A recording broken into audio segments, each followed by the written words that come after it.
They piss in the soup of men like you. Those 9 words, scrawled in the desperate, jagged handwriting of a ghost, landed with the force of a physical blow. They were written on a cheap, folded paper napkin, the kind that feels like an afterthought, and they stopped Julian Vance, a man worth billions, dead in his tracks. The silver fork, laden with a perfectly seared scallop, froze an inch from his lips. For a man who navigated the treacherous waters of hostile takeovers and dismantled corporate empires with surgical precision, this was a different kind of warfare. This wasn't a boardroom assassination. This was a desecration. It was intimate, vile, and it was about to ignite a firestorm that would scorch an entire institution to the ground. Before we dive into the guts of this story, do me a solid. Hit that like button right now, subscribe to the channel, and ring that notification bell. You're not going to want to miss the stories we tell here, the raw, unfiltered truths that the world tries to sweep under the rug. And drop a comment below. Have you ever had a gut feeling that something was deeply wrong, even when everyone around you was smiling? Let's talk about it. Now take a deep breath, because what you're about to hear is not just a story about a 5-star restaurant. It's about the poison that seeps into the foundations of power, the silent courage of the invisible, and what happens when one man, stripped of his identity, comes face to face with the monster he unknowingly created. Julian Vance hadn't come to the founder's table for the Michelin stars. He came cloaked in anonymity, a ghost in a plain gray hoodie, faded jeans, and a pair of worn-out sneakers he'd owned since before his first IPO.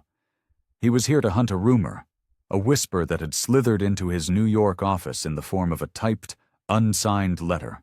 The letter spoke of his flagship restaurant in the heart of Savannah, Georgia, a jewel in his hospitality portfolio, as a place of smiling-faced bigotry, of racially biased service, and of sickening practices hidden behind the gleaming kitchen doors. He could have sent his legion of lawyers, his crisp-suited executives. He could have ordered a sterile internal review that would produce a glossy, meaningless report. But Julian Vance was not a man who trusted reports. He trusted his eyes. He trusted the knot that formed in his gut when a lie was being told. So he came alone. No security detail. No fawning entourage. He wanted to feel the restaurant's true texture, raw and unfiltered. From the second he pushed open the heavy, ornate oak doors, the whispers from the letter began to scream. He was made to wait by the hostess stand, ignored for 12 excruciating minutes, while smiling white couples were whisked away to plush velvet booths.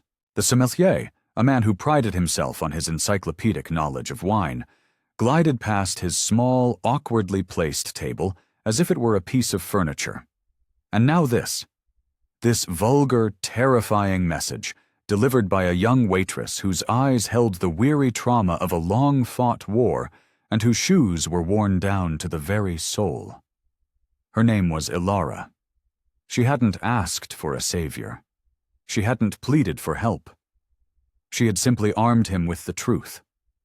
And that truth was a sledgehammer, poised to shatter the polished, gilded facade of a deeply diseased system. This isn't just a story about contaminated food. It's a story about courage that whispers instead of shouts.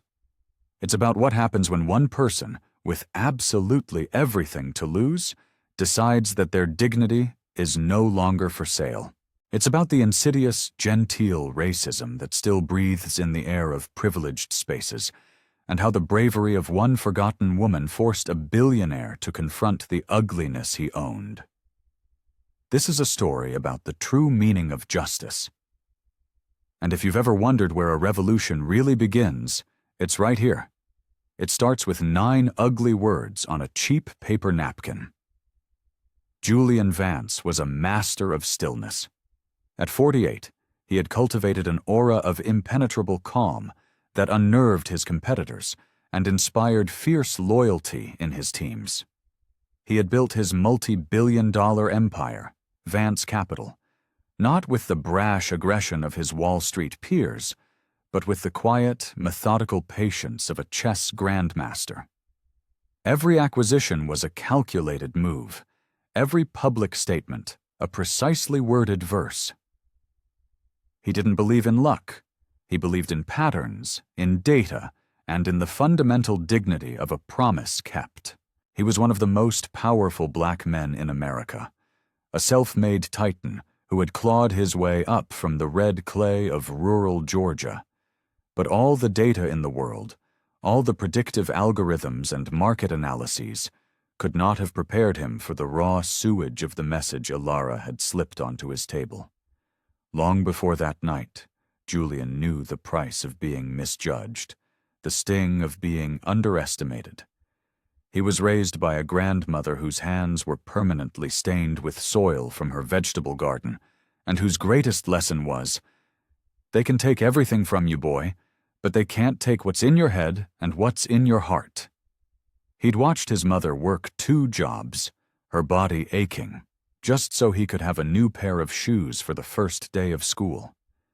His first real computer wasn't a sleek Apple machine, but a clunky, discarded desktop he'd pieced together from parts he bought at a flea market. His first major philanthropic act, long before he was a billionaire, was creating a scholarship fund for underprivileged kids in his hometown, seeded with the entire proceeds of his first successful software patent. Success doesn't erase the scars. It just gives you better clothes to cover them with. On paper, he was Mr. Julian Vance, the founder and CEO of a sprawling conglomerate with holdings in renewable energy, biomedical technology, and luxury hospitality. He lived in a sprawling penthouse that offered a god's-eye view of Manhattan, sat on the boards of 3 major corporations, and could summon a private jet with a single text message. But in the quiet hours of the night, when the city slept below him, he was still the kid who had to practice his phone voice in the mirror to sound less country before calling potential investors. He deliberately avoided the ostentatious trappings of new money. No diamond-encrusted watches, no flashy Italian sports cars. He understood, with a bone-deep certainty, that the world was always waiting for a black man like him to stumble, to be too loud, too flashy, too much. His uniform was quiet power, bespoke but understated suits in shades of charcoal and navy. So, when that anonymous letter arrived 3 weeks earlier, its neatly typed words describing a culture of systemic racism at the founder's table, a restaurant he'd acquired as part of a larger portfolio, he felt a familiar, cold dread. The letter was an accusation not just against the restaurant, but against him. It suggested he'd become the very thing he despised, an absent landlord, a king so high in his castle he couldn't smell the rot in his own dungeons. He didn't dispatch an auditor or a team of consultants. He booked a commercial flight under an assumed name, rented a nondescript sedan, and drove himself into the heart of the storm. No one blinked an eye when he walked into the founder's table that evening, and that was the entire bitter point. To truly understand a system, you have to become invisible within it. You have to let it act upon you as it would any other unwelcome variable. Julian Vance had learned this lesson time and time again. He wasn't just a CEO. Tonight, he was a mirror, held up to the face of his own creation. He wanted the system to see its own reflection, raw and unadorned. Because he knew that true leadership wasn't about being seen. It was about forcing yourself to see the things no one else is willing to look at. The founder's table was a masterclass in performative nostalgia. Housed in a meticulously restored antebellum mansion on one of Savannah's most picturesque squares, it radiated an aura of old-world Southern aristocracy and suffocating exclusivity. Heavy velvet curtains muffled the sounds of the modern world. Crystal chandeliers cast a soft, forgiving glow that made everyone look wealthier. And the air was thick with the scent of beeswax and old money. You didn't just come here for a meal. You came to participate in a fantasy, a carefully curated illusion of a bygone era. The walls were adorned with grand, oil-painted portraits of stern-faced men with elaborate facial hair. The city's founders. They were, of course, all white, all landowners, all men whose wealth was built on foundations Julian didn't need a history book to understand. The name itself, the Founders' Table, was meant to evoke a sense of heritage and tradition, but as Julian stood on the threshold, the name struck a dissonant, darker chord. The Founders' Table, a table of exclusion, a table of control. His invisibility cloak, the hoodie and worn sneakers, worked perfectly. The hostess, a blonde woman in her late 20s with a smile as brittle as spun sugar, gave him a look that managed to be both dismissive and vaguely insulting. Her eyes didn't just see his clothes. They conducted a full forensic analysis and found them wanting. "Do you have a reservation, sir?" she asked, the sir a weaponized courtesy. "No, I was hoping for a walk-in," Julian replied, his voice even and calm. She let out a theatrical little sigh, a performance of inconvenience for the benefit of the well-dressed couple waiting behind him. "We are fully committed this evening," she said, tapping her stylus against her tablet. "However, I suppose we could offer you a seat at the bar, or perhaps a small table near the service entrance." The unspoken appendix to her sentence hung in the air. "Where you belong." "The service entrance is fine," Julian said with a nod. He followed her on a walk of shame through the main dining hall. It was a sea of white faces, the men in blazers, the women adorned with pearls. The quiet hum of conversation was punctuated by the clinking of heavy silverware against fine china. He felt the subtle shift of eyes, the quick, dismissive glances. Not a single other black diner in the entire room. The only other black faces belonged to the bus boys, their movements swift and silent, their expressions carefully neutral. Some things, it seemed, hadn't changed since the 19th century. She deposited him at a tiny, wobbly table tucked into an alcove right beside the swinging double doors that led to the kitchen. Every time the doors flew open, he was hit with a blast of chaotic noise and the acrid smell of industrial cleaning chemicals. There was no candle on his table, no neatly folded linen napkin, just a dog-eared menu slapped down on the bare wood. She was gone before he could say a word. Julian sat, a statue of patience, and he watched. He observed the ecosystem of the room. The floor manager, a man with slicked-back silver hair and a condescending smirk, moved from table to table like a feudal lord surveying his lands. He offered effusive compliments, shared obsequious laughs, and shook hands with men wearing expensive watches. His gaze swept over Julian's table multiple times, his eyes registering not a person, but a void. This wasn't a restaurant with a problem. This was a restaurant functioning with chilling perfection, exactly as it had been designed to. It was a stage for a play about power and belonging, where appearances were the only currency that mattered, where a dark past was dressed up in damask and sold as tradition. And Julian, the silent, invisible owner, was watching his own horror movie unfold, one painful detail at a time. Elara Jenkins moved with a practiced economy of motion, a quiet efficiency born from years of navigating chaos without making a sound. At 26, she possessed the weary grace of someone who had been old for a very long time. There was nothing loud or ostentatious about her, but beneath the placid surface of her eyes, there was a sharpness, a glint of unyielding steel. She was a blade wrapped in velvet. Once, her life had been a trajectory of pure ascent.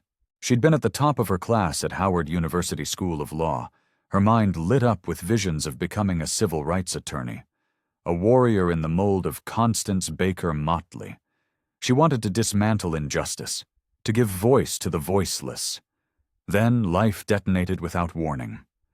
Her mother, a single woman who had worked as a seamstress her entire life, received a cancer diagnosis that was as aggressive as it was merciless. The medical bills began to accumulate like a toxic flood, overwhelming and relentless. The scholarships that had once seemed so generous were now a kaput in a raging sea of debt. So she made an impossible choice. She put her dreams on hold, packed the contents of her life into 2 suitcases, and moved back home to Savannah. She took the first job that offered a steady paycheck and didn't ask too many questions. That job was waiting tables at the founder's table. The tips were good, often obscenely so, but the psychological cost was staggering. The atmosphere was a slow-acting poison. Ilara was one of only 2 black servers on the floor, and she could feel the unspoken rules that governed her existence there. She was consistently assigned the worst sections, the cramped tables near the kitchen, or the drafty ones by the restrooms. She was scheduled for the brutal double shifts that left her feet screaming in pain. And whenever a customer complained, or a glass was broken, or an order was mixed up, the blame, somehow, always seemed to find its way to her. She wore her professional, polite smile like a suit of armor. Every sir and ma'am was a carefully polished shield. She refilled water glasses, cleared away half-eaten plates of food that cost more than her weekly groceries, and swallowed 1,000 tiny indignities every single shift. But even the strongest armor eventually cracks. It was the way the manager, Mr. Sterling, looked right through her when she spoke to him. It was the condescending way he would correct her pronunciation of a French wine. It was the snickering she heard from the other servers when a table of white tourists left her a $5 tip on a $400 bill. It was the time the head chef, Antoine, made a joke about how he had a special, tougher cut of meat reserved for their kind. She never laughed. She just absorbed it, filed it away in the vast, growing archive of injustices in her mind. She wasn't weak. She was a witness. She was watching, surviving, waiting for a moment she couldn't yet define. But tonight felt different. The man at table 19, the one shoved into the forgotten corner, didn't fit the restaurant's rigid typology. He wasn't loud. He didn't demand attention. He just sat there, a silent observer in a sea of noise, radiating a strange and powerful calm. When she finally went to take his order, he looked her directly in the eye. It wasn't a flirtatious look or a condescending one. He just saw her. He saw a person. And that simple act of acknowledgement, as small as it was, dislodged something deep inside her. Because Ilara Jenkins wasn't just a waitress carrying plates. She was a curator of all the restaurant's ugly secrets, a silent witness to every whispered slur, every conveniently lost reservation for a black family, every rule that bent for the rich and white and broke for everyone else. And tonight, her career as a silent witness was coming to an end. Tonight, she was going to become a protagonist, even if it meant bringing the entire stage crashing down around her. The governor's cut was less a piece of meat and more a theatrical production. It was a 50-ounce, bone-in Wagyu tomahawk steak, dry-aged for 100 days, served on a sizzling platter and flambéed tableside with a rare, small-batch bourbon. It came with a side of potatoes dauphinois, layered with black truffles, and a dollop of foie gras-infused butter. Its price tag was $950. It was a dish designed not for sustenance, but for spectacle. It was a declaration of wealth and power. When the man in the gray hoodie ordered it, Ilara's mind went momentarily blank. The governor's cut, sir?" she repeated, her voice a marvel of forced composure, while her stomach performed a series of nervous flips. He simply nodded, his gaze unwavering. "Medium rare, and a bottle of the Screaming Eagle Cabernet, the 2012. Another gut punch. A $6,000 bottle of wine.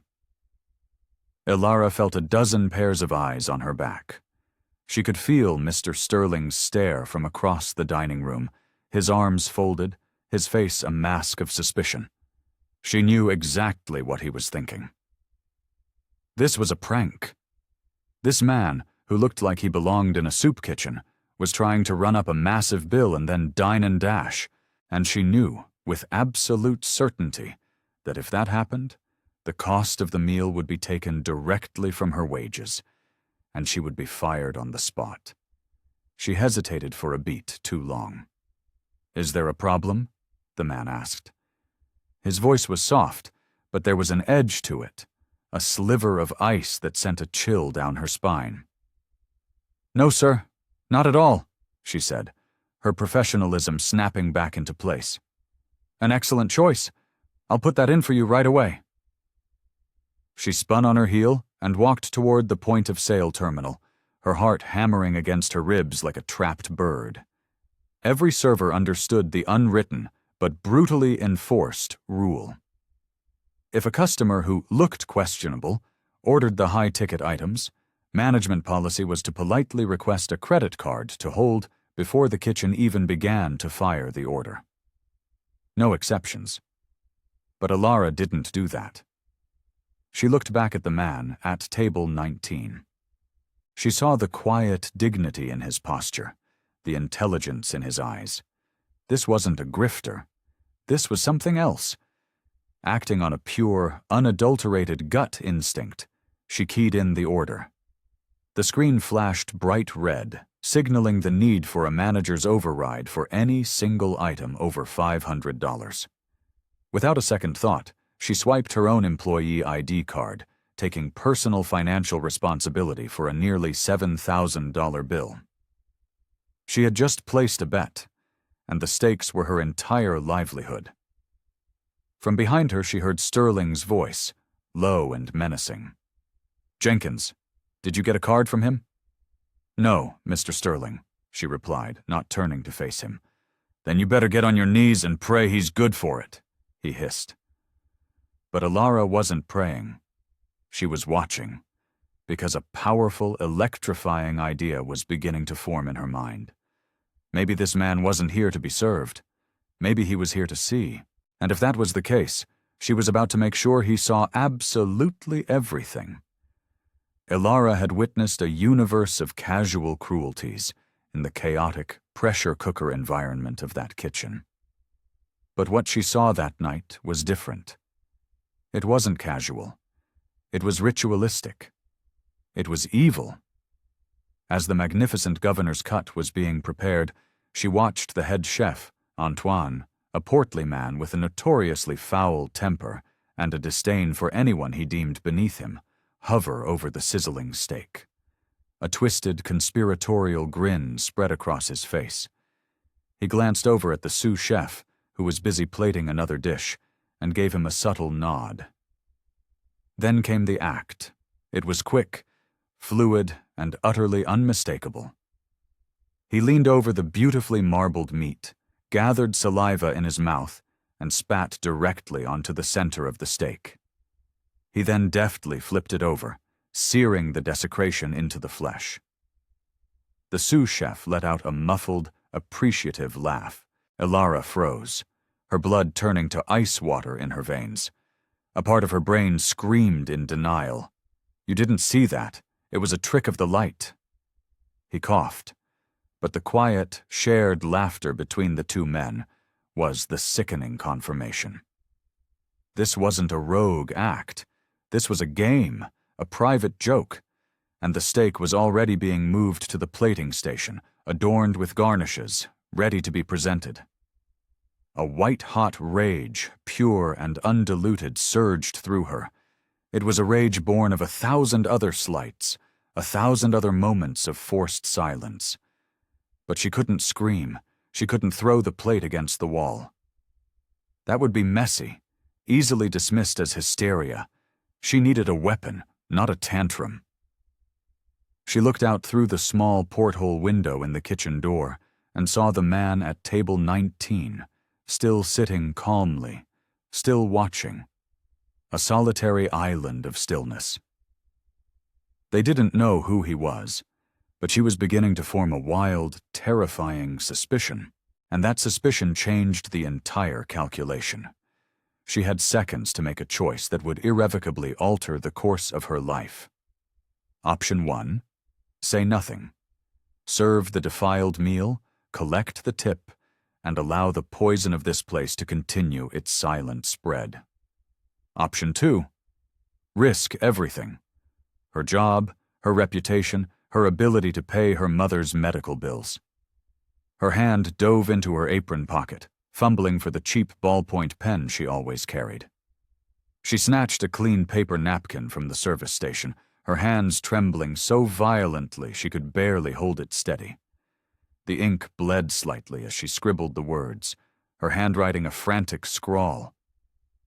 They piss in the soup of men like you. They defiled your food.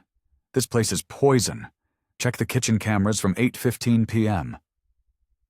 She didn't sign her name. The truth was its own signature.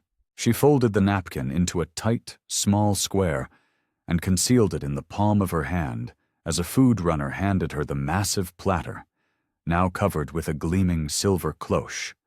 Her heart was a drumbeat in her ears, so loud she was sure the entire dining room could hear it. She walked the platter across the floor, her steps steady, her face a mask of professional calm. Julian looked up as she arrived. With a grace she didn't feel, she placed the heavy platter in the center of his table.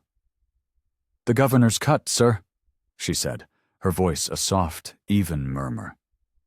She lifted the silver dome with a flourish, releasing a cloud of aromatic steam. He nodded his thanks.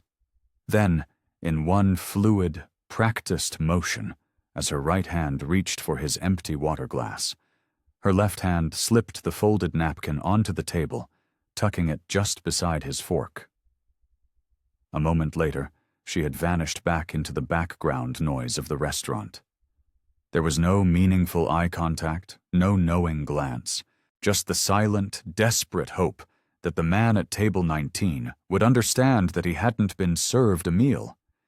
He had been handed a declaration of war.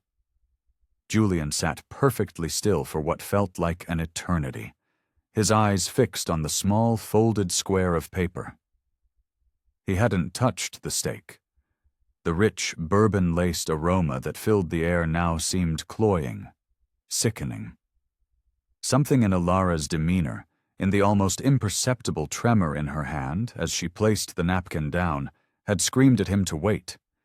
It was a warning delivered in the silent language of the oppressed, a language he understood fluently. He reached out, his movements slow and deliberate, and picked up the napkin. Unfolding it in his lap, below the level of the table, he read the words. The crude, violent phrase hit him first, a gut punch of pure vulgarity. But it was the lines that followed that truly chilled him. This place is poison. Check the kitchen cameras. His jaw tightened, a muscle jumping in his cheek. Every feature on his face seemed to solidify, turning into a mask of cold, controlled fury. It wasn't the spit, or the piss, or whatever vile act had been committed that truly enraged him. He had faced far worse indignities in his life. No, what made his blood run cold was the word poison. It was systemic. It was cultural. It spoke of a sickness that ran deeper than one disgruntled chef. And Alara, the young woman with the old eyes, she wasn't just warning him about a single plate of food. She was trying to save him from the entire institution. She was sounding the alarm. Julian refolded the napkin carefully, as if it were a sacred text, and slipped it into the inner pocket of his hoodie. He pushed the $950 steak away from him. He didn't summon the manager. He didn't cause a scene. That would be a rookie move, giving them time to cover their tracks. Instead, he reached for his phone, a cheap, untraceable burner phone he used exclusively for these undercover operations. He opened a heavily encrypted messaging app and sent a single, concise message to Marcus Thorne, his head of security, and a former Army Ranger. Red flag at Founders Table. Secure all cloud-based camera backups for tonight, 8 p.m. onward. Raw footage only. Cross-reference employee files for Antoine Dubois and Robert Sterling. Silent protocol. Await my signal. He then stood up. Across the room, Mr. Sterling, the manager, noticed immediately. His eyes narrowed, a flicker of alarm crossing his smug face. As Julian approached, Sterling pasted on his professional smile. "Is everything to your satisfaction, sir?" he asked, his tone dripping with false concern. Julian's voice was quiet, but it cut through the dining room's ambient noise like a shard of glass. "I require a word with you. In your office." "More? Regarding your meal, I presume?" Sterling said, already preparing his well-rehearsed apology script. "Regarding your employment," Julian replied, letting the words hang in the air for a moment before turning towards the hallway that led to the back offices. Inside the cramped, cluttered office, Julian remained standing. He let Sterling bluster for a moment, launching into a preemptive defense of his staff and the restaurant's impeccable standards. It was all meaningless static. Finally, Julian cut him off. "I want to see the footage from your kitchen cameras, from the last 30 minutes. Sterling's smile vanished. I beg your pardon?" "You heard me," Julian said. And in that instant, the disguise of the humble man in the hoodie dissolved. The quiet power, the immense gravity-altering presence of the CEO filled the small room, sucking the air out of it. "The cameras," Sterling stammered, his eyes darting around the room as if searching for an escape route. "Those cameras are for internal security, inventory purposes. They're not for guest viewing." "Good," Julian said, his eyes locking on to Sterling's. "I'm not a guest. Let's look at your inventory. Specifically, the part where my steak was prepared." Sterling's face was now pale, a sheen of sweat beading on his forehead. I'd have to get authorization for that. And sometimes the system glitches. It overwrites the local drives." "Stop," Julian said. The word was not loud, but it had the force of a command. "You are lying to me, and I am giving you exactly one opportunity to stop." Sterling, flustered and cornered, tried one last desperate gambit. "Sir, with all due respect, I don't know who you think you are." Julian took one step closer, invading Sterling's personal space. He lowered his voice to a near whisper. "I'm the man who owns the bricks and mortar around you. I'm the man who owns the name on the sign outside. I'm the man who signs the checks that pay your salary. And if you tell me one more lie, it will be the last check you ever receive from me." The color drained completely from Sterling's face. He looked as if he had seen a ghost. Wordlessly, he stumbled over to his computer, his hands shaking as he typed in a password. He pulled up the camera feeds. When he got to the footage of the prep station, he began to scroll through it quickly. And then, there it was. A clean cut, a jump in the timestamp. The footage skipped ahead by exactly 3 minutes and 4 seconds. The precise window of time when the governor's cut would have been on the grill. Sterling feigned confusion, clicking his mouse uselessly.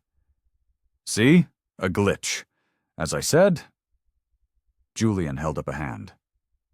"Enough," he said.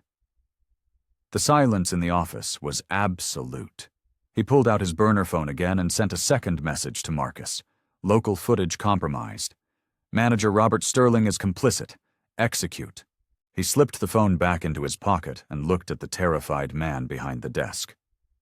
"Go home, Mr. Sterling," Julian said, his voice devoid of all emotion. "Pack up your personal effects.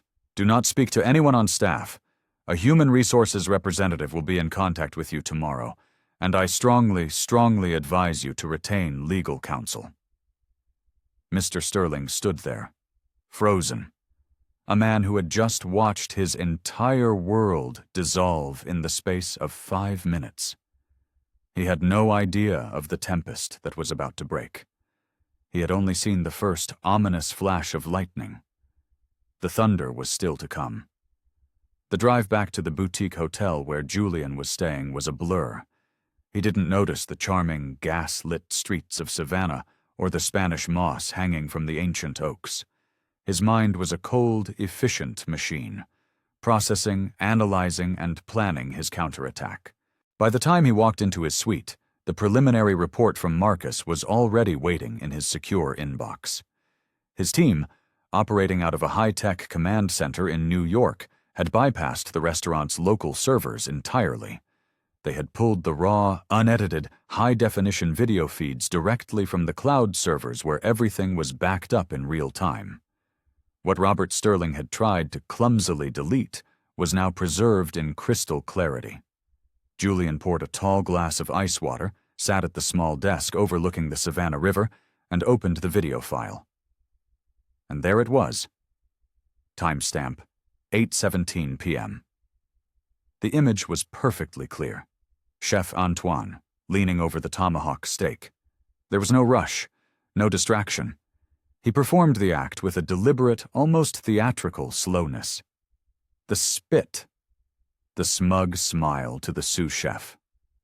The muffled audio was just clear enough to be damning. "A little seasoning for the big shot?" Antoine muttered. The sous chef's complicit chuckle was the exclamation point. Julian leaned back, a profound and weary sadness settling over him. There was no shock, no surprise. Only the cold, hard confirmation of a rot he had allowed to fester in his own house. This wasn't a single act of malice. This was culture. This was a system of quiet, insidious terrorism designed to humiliate and degrade anyone who didn't fit their narrow, bigoted worldview. And it got worse. Marcus had already flagged 2 other incidents from the previous week's footage. A black family celebrating a birthday had their dessert order lost for 45 minutes, while the kitchen staff could be seen laughing and mocking them. In another clip, a well-dressed black woman dining alone had her coat accidentally knocked off its hook and onto the grimy kitchen floor by a busboy, who then kicked it under a prep table. This wasn't an isolated case of a few bad apples. The entire orchard was poisoned. Julian created a new, encrypted folder and saved the video files, the anonymous letter, and a timeline of the evening's events. He sent one copy to his general counsel and another to his head of public relations. The attached directive was simple and absolute. Prepare for total war. Full legal proceedings against all individuals involved. Draft a public statement. No one moves until I give the word. He stood and walked to the large window, staring out at the city lights twinkling on the dark water. They had tried to make him feel small, to put him in his place. They had failed. What they had actually done was hand him all the evidence he needed to dismantle their hateful little kingdom, brick by painful brick. This was no longer about a ruined stake. This was about justice. It was about reclaiming the very soul of a place that had lost its way, and the reckoning would be swift, public, and merciless. The next morning, Ilara walked to work on legs made of lead. She hadn't slept, her mind replaying the events of the previous night in a torturous, repeating loop. She was a cocktail of terror and a strange, liberating sense of calm. She had done it. She had thrown the bomb. Now she was just waiting for the explosion. Every passing car sounded like it was coming for her. Every phone buzz made her jump. When she walked through the staff entrance of the founders' table, the atmosphere was thick with a strange, nervous energy. No one looked her in the eye, but she could feel their whispered conversations stop as she passed. The hostess who had greeted Julian the night before approached her, her face pale. "Mr. Sterling's office," she said, her voice a barely audible squeak. "They're waiting for you." They. The word chilled her. This was it. She didn't even stop at her locker. She just squared her shoulders, smoothed down her apron, and began the long walk down the hallway to the manager's office, a green mile of judgment. She braced herself to face Sterling, maybe a stone-faced HR representative. In her worst-case scenario, a police officer. What she was not prepared for was him, the man from table 19. He was sitting behind Sterling's desk, not in the chair, but on the edge of it, as if he owned it. He was still wearing the same gray hoodie. He looked up as she entered, and the calm, powerful energy she'd felt from him the night before was now magnified 100-fold. "Elara Jenkins," he said. It wasn't a question. He gestured to the chair opposite the desk. She remained standing. "I know what they did," she blurted out, her voice trembling. "I'm so sorry. I shouldn't have—" He held up a hand, and she fell silent. "You shouldn't have had to," he said, his voice low and resonant. "But you did, and you saved me from more than just a ruined meal." Her heart was pounding. Am I fired?" He shook his head slowly. "Not by me." He paused, letting the silence hang in the air. "I own this restaurant, Elara, the building, the brand, the inventory, the people who work here. They work for me." The strength in her legs evaporated. She sank into the chair. "I've reviewed the unedited camera footage from last night," he continued. "I've seen what Antoine Dubois did, and thanks to your note, my security team looked further. I've seen what's been going on in this kitchen, in this dining room for months. Maybe longer." Elara stared at her hands, which were clasped tightly in her lap. "I didn't know what else to do." "You did the single most effective thing you could have done," Julian replied. "You gave the truth to someone who could use it." He leaned forward, his elbows on his knees. "So, this is where we are. I can burn this place to the ground. Metaphorically, I can fire every single person from the chef to the dishwashers. I can liquidate the assets, change the name, and start over. And I am fully prepared to do that. But before I make my decision, I need to present you with a choice." Elara looked up, her eyes wide with confusion. "A choice?" "Option 1, he said. "You walk away from this whole mess today. I will write you a check that will cover the full tuition for the rest of your law degree, plus your living expenses until you graduate. I will give you a letter of recommendation that will open any door you want to knock on. No one will ever know you were involved. You can have your dream back, free and clear." She stared at him, speechless. "Or," he said, his voice dropping even lower, "there's option 2. You stay, and you help me fix this. Not as a waitress. You help me tear this culture down to the studs and rebuild it from the foundation up. I'm creating a new position, Director of Culture and Ethical Standards for my entire hospitality group. The job is yours, if you want it." The silence in the room was deafening. Elara's mind was reeling. Law school, her dream, handed to her on a silver platter. But the other offer. The other offer was a chance to be the person she had always dreamed of becoming. "You would trust me with that?" she asked, her voice a whisper. Julian Vance offered her the first genuine small smile she had ever seen from him. "Elara," he said, "I already have." And in that moment, for the first time in years, Elara Jenkins took a breath that wasn't laced with fear. The next 24 hours were a blur of controlled, decisive action. By noon, the founders' table was no longer a restaurant. It was the epicenter of a corporate earthquake. Julian moved with the speed and precision of a military commander. Quiet phone calls to his legal team in New York sent them scrambling onto a private jet. His PR team, already briefed, was fine-tuning a press release that was as compassionate as it was damning. But Julian had no intention of hiding behind a press release. At exactly 12:30 p.m., As the first of the lunchtime patrons were beginning to arrive, two black, unmarked sedans pulled up to the curb outside.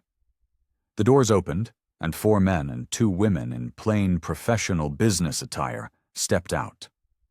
They were not police officers.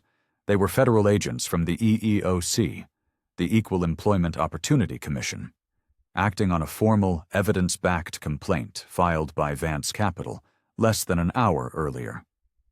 They entered the restaurant silently, professionally. They didn't need to shout. Their presence was a shockwave that brought the entire operation to a standstill. They went straight for the kitchen. Antoine Dubois was in the middle of screaming at a line cook when they entered. He was escorted out the front door, his face a mask of disbelief, his white chef's apron stained with the morning's prep work. The sous chef was next. Then, Robert Sterling was met at his car in the parking lot as he arrived for his shift. 3 terminations.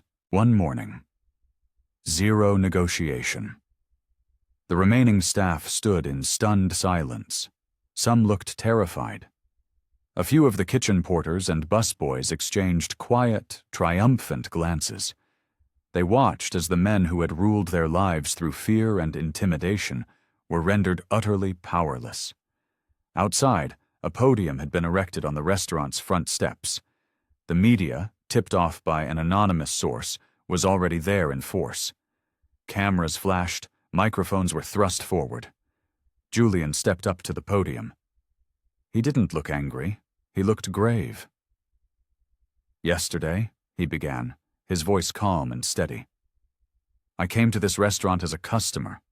Today I stand before you as its owner. What I discovered within these walls is a betrayal of our customers, a betrayal of our dedicated employees, and a betrayal of the basic principles of human decency."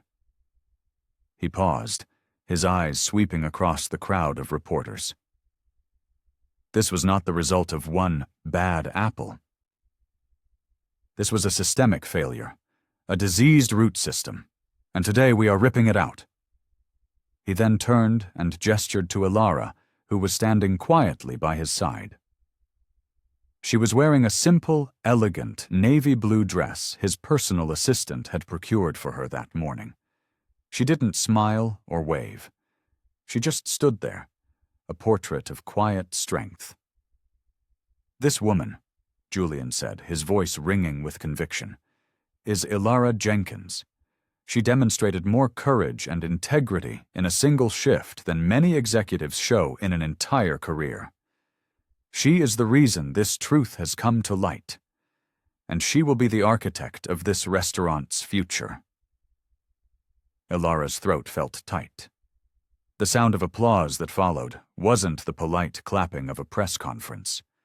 It was genuine, thunderous. Julian concluded with a final, powerful statement.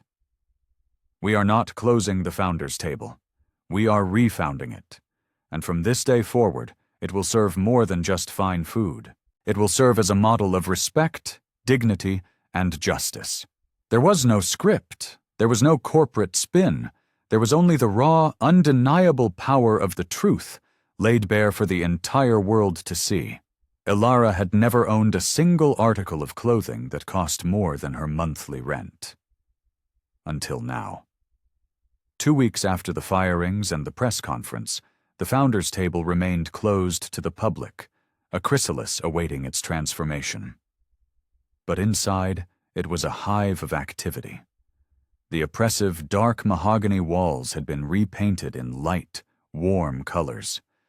The kitchen had been completely gutted and was being rebuilt with a more open, transparent design.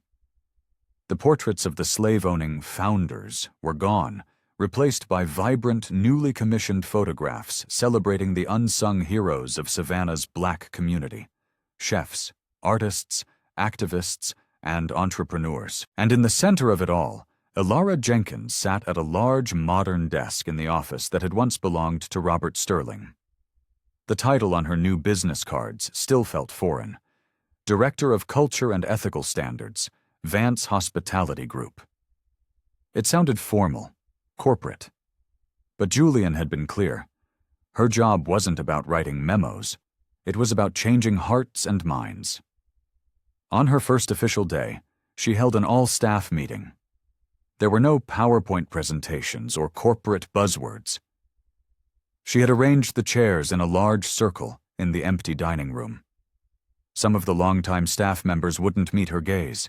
She could feel the resentment and suspicion from a few. But most of them listened.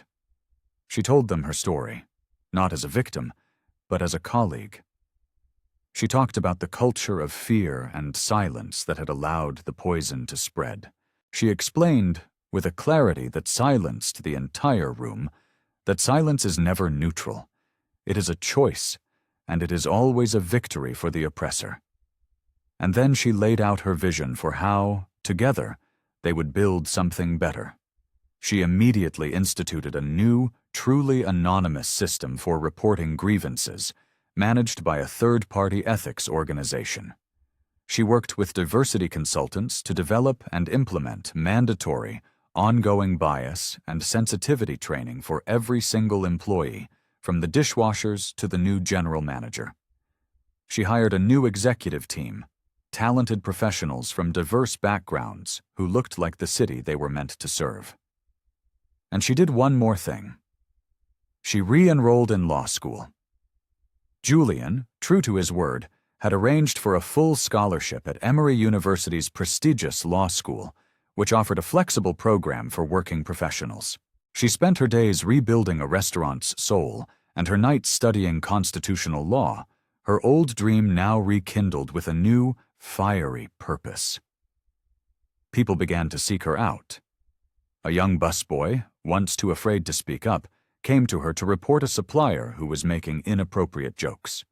A white waitress who had been a bystander to the old culture came to her in tears, asking how she could become a better ally. Ilara didn't have all the answers, but she listened. She learned. She led. She no longer walked like a waitress, trying to be invisible. She walked with the quiet confidence of a woman who had faced down her own fear and won. Every time she sat in her new office, she remembered the terror she'd felt just outside its door. The room was no longer a symbol of her oppression. It was a testament to her liberation. Ilara Jenkins was no longer just serving tables. She was serving justice. And the world, finally, was listening. In the end, it wasn't the federal investigation or the splashy headlines that truly changed the founder's table. It was a cheap paper napkin, folded into a square, delivered in the deafening silence of a bustling dining room. That was the fulcrum. That was the tiny, powerful lever that moved the world. One simple, terrifying act of courage was all it took to expose a rot that had been hiding in plain sight, concealed behind the elegant fiction of fine dining. It didn't start a fire that destroyed everything. It started a fire that burned away the disease, cauterized the wound, and allowed for the possibility of new, healthy growth. The lesson here is not about the restaurant industry. It's about the immense power that resides in the hands of so-called powerless people. Ilara didn't have a title. She didn't have wealth or influence. But she had something far more valuable: moral clarity. She saw an act of profound ugliness, and instead of turning away, she chose to become a conduit for the truth. She didn't march or protest. She wrote 9 words down and passed them to the one person who might be able to do something about it. And that is the beating heart of this story. Sometimes the most revolutionary act isn't a grand public gesture.